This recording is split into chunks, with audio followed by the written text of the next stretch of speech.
వశిష్ఠుడు వెళ్ళిపోయిన తరువాత రాముడు వ్రతదీక్షలో నిమగ్నమయ్యాడు. సీతమ్మతో కలిసి రాముడు మంగళ స్నానం చేశాడు. భక్తితో శ్రీ మహావిష్ణువును పూజించాడు. అగ్నిహోత్రాన్ని వెలిగించి హోమ కార్యక్రమం ప్రారంభించాడు. శ్రీ మహావిష్ణు మంత్రాలను జపిస్తూ నెయ్యిని అగ్నిలో వేల్చాడు.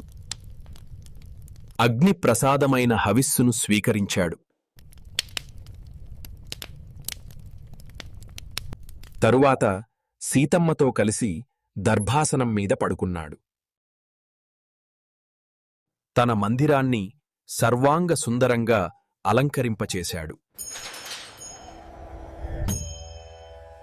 100 మాగధులు వచ్చి ఇక్ష్వాకు వంశ చరిత్రను గానం చేశారు. ప్రాతఃకాల సంధ్యావందనాన్ని నిర్వర్తించాడు. గాయత్రీ మాతను మనసారా ఉపాసించాడు. బ్రాహ్మణులు పుణ్యాహవాచనం జరిపారు.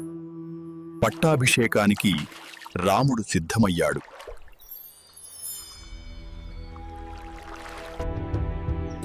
నగరమంతా పండగలా ముస్తాబవుతోంది. రాజప్రాసాదాలపై పతాకాలు రెపరెపలాడాయి. నర్తకులు రాజభవనానికి చేరుకుంటున్నారు. గాయకులు రామనామ సంకీర్తనలు పాడుతున్నారు. అయోధ్య అంతటా మంగళకరమైన మాటలే వినిపిస్తున్నాయి. రామ పట్టాభిషేకం కోసం పగలే దీపాలు వెలిగించారు. రాముని కంటే మరో మాట ఎవరి నోటా వినబడడం లేదు. దశరథుడు సరైన నిర్ణయం తీసుకున్నాడని ప్రజలు పొగిడారు. రాముని పాలనలో మాకు తిరుగులేదని పౌరులు మురిసిపోయారు. రాముడు మనల్ని తన సోదరుల వలె ఆదరిస్తాడు.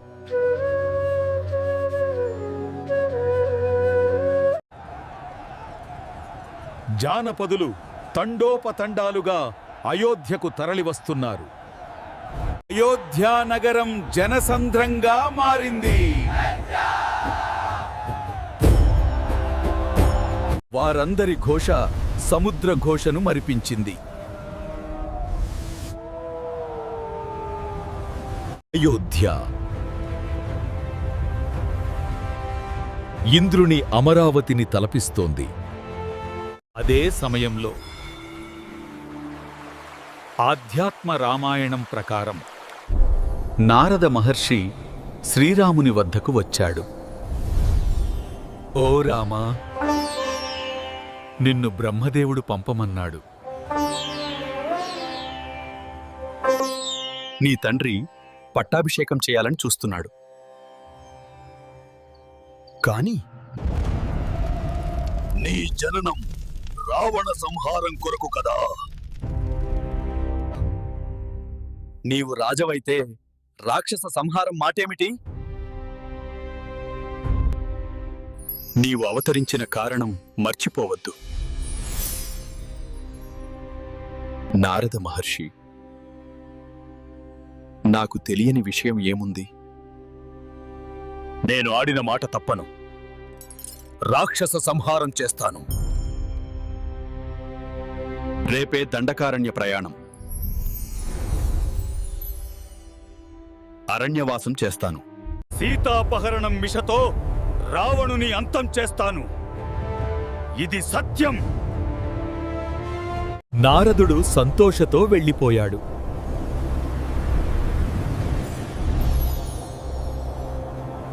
దేవలోకంలో దేవతలు విచారంగా ఉన్నారు. వారు సరస్వతీదేవిని ప్రార్థించారు.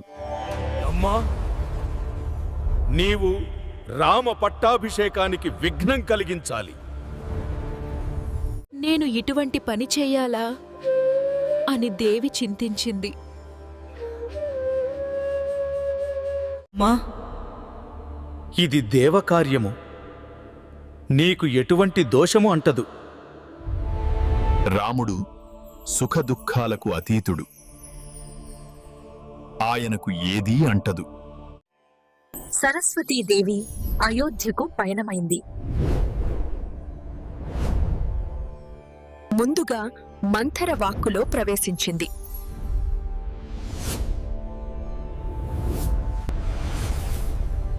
మంథర మనసులో విషం నిండిపోయిందిట్టు. బయట ప్రజలు వేడుకల్లో ఉంటే లోపల విధి తన పని మొదలుపెట్టింది. లోక కళ్యాణం కోసం సరస్వతి ఈ పాత్రను స్వీకరించింది. సరస్వతి కైకేయి వాక్కులో కూడా ప్రవేశించబోతోంది. రాముడు సాక్షాత్తు విష్ణువు. అంతా ఆయనకు తెలుసు. కాని వాల్మీకి రామాయణంలో ఇదంతా మానవ నైజమే. దశరథుడు భరతుడు ఇంటలేని సమయం చూసి ముహూర్తం నిర్ణయించాడు.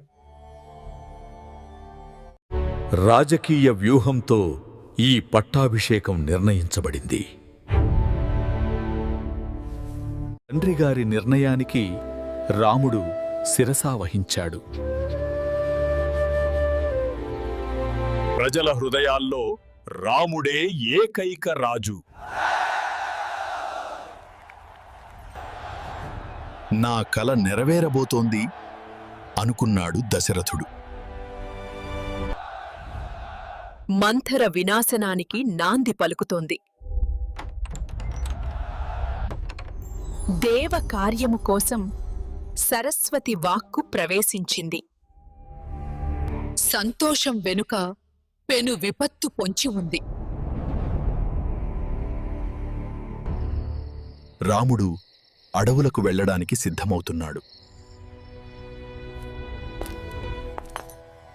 పగలే నగరమంతా దీపాలతో మెరిసిపోయింది. అమరావతిని మించిన వైభవం అయోధ్యలో కనిపిస్తోంది. ధర్మ సంస్థాపన కోసం కాలచక్రం తిరిగింది. భూత భవిష్యత్ వర్తమానాలు తెలిసినవాడు ఆ రామచంద్రుడు. దశరథుని వ్యూహం విధి చేతిలో ఎలా మారుతుందో అయోధ్య ముఖచిత్రం మారబోతోంది.